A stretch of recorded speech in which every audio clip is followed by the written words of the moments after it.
amigos, argumentos. El señor Tomás Socias nos acompaña. Hemos venido comentando acerca de las crecientes tensiones entre Caracas y Washington.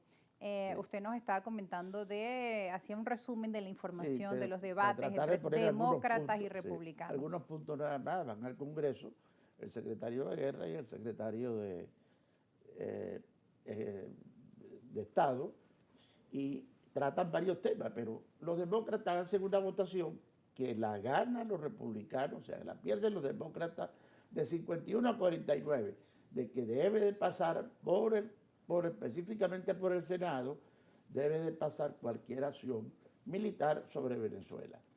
En paralelo, el secretario de Estado informa las acciones en Venezuela siempre dirigidas, las acciones en el Caribe, porque la verdad es que ellos han explicado que el tema es el Caribe, desde abajo de México hasta detrás del Pacífico, en el Pacífico, y es una acción contra el narcotráfico.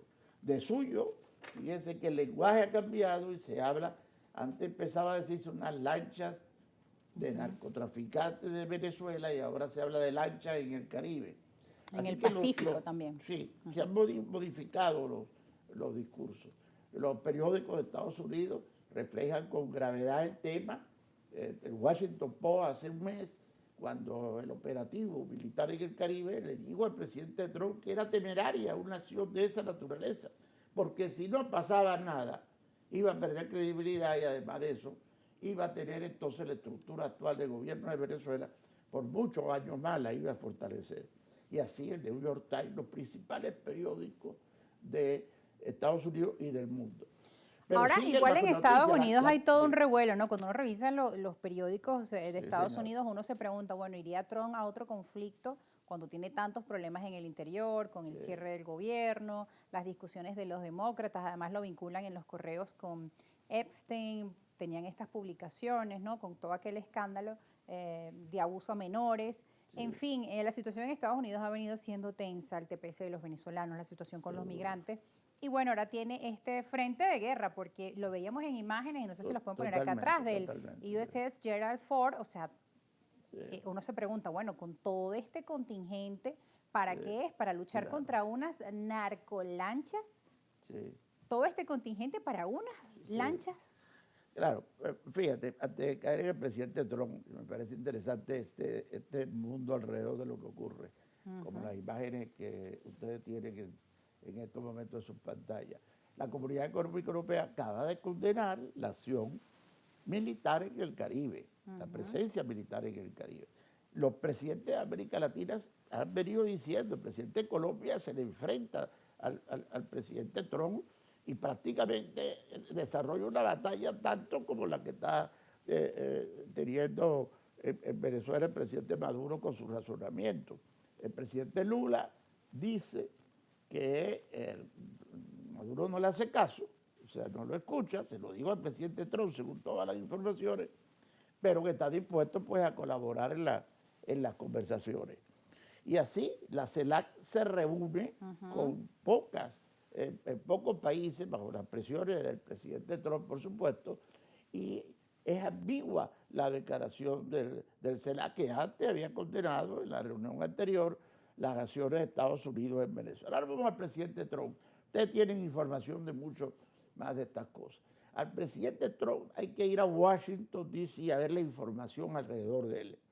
Los asesores le dicen que no hable sobre Venezuela. Y déjenme decirle que baja del helicóptero o habla con los periodistas y es el primero que quiere tocar el tema de Venezuela. Así que el lenguaje del presidente Trump no baja. Eso da un ritmo de la gravedad de la situación. El lenguaje de sus dos personas más cercanas, el secretario de Estado y el secretario de Guerra, tampoco baja, personalizando las cosas en Venezuela. Pero hay una situación que sigue. Es que hoy en día, en estos momentos, cuando tenemos este programa, el presidente Trump no quiere tomar una decisión de guerra en Venezuela. Fíjense, eso es interesante. ¿Cómo lo sabemos? Bueno, ese es el trabajo precisamente de la información. No opinar, sino irnos a la información allá. Eso cualquiera lo puede certificar. Pero también sabemos que las acciones y decisiones del presidente Trump son variables. Sí, pero esta es importante. él no lo desea. Fíjate que el portaaviones que tú pusiste hace unos días estuvo detenido sin entrar al Caribe. Y se hablaba de un cierto retroceso a raíz de la ida al Congreso y, ahora está otra y vez a raíz acá. precisamente de los problemas con Colombia, del cuestionamiento de la Comunidad Económica Europea, del presidente de Francia, que critica la acción de las situaciones con Rusia, que dice que no ha recibido ninguna solicitud de ayuda militar de Venezuela, los países del Caribe, en fin. Entonces, el lenguaje del presidente Trump, la actitud del presidente Trump también da una medida de la gravedad del tema que estamos viviendo. Ahora, ¿qué va a pasar? Si nosotros trabajáramos eso, tuviéramos entonces un programa de opinión, y este no es un programa de opinión. Estamos tratando de hacer... Información y opinión. Sí, pero de información para que ustedes creen la opinión y tratar de orientar las opiniones sin que sea una discusión el tema.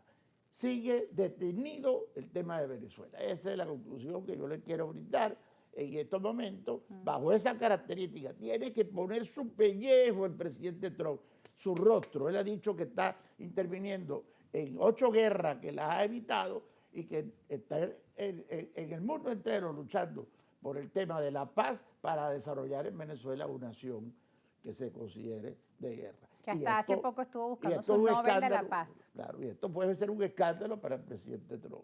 Así que eso es importante, perdona. Quien ya tiene suficientes escándalos y que decíamos que además él estaba buscando un Nobel de la Paz recientemente. Sí, bueno, todo lo que tú sabes y todo lo que todos los venezolanos sabemos, tiene destapado el escándalo de Epstein, que no ha terminado de salir de la vida anterior de él. Acaba de dar unos indultos a la gente que tomó el Capitolio, los vinculados con el Capitolio, acaba de pelear con la BBC por temas de su interpretación, que reconoce que el periódico que ellos tuvieron una equivocación, pero ahora él quiere que pida excusa, y eso lo lleva a conflictos muy complicados. Como es verdad, para atrás y para adelante, pero hay que ver la información, repito. Hace poco se detuvo la situación de presión con Venezuela, hace 3 días.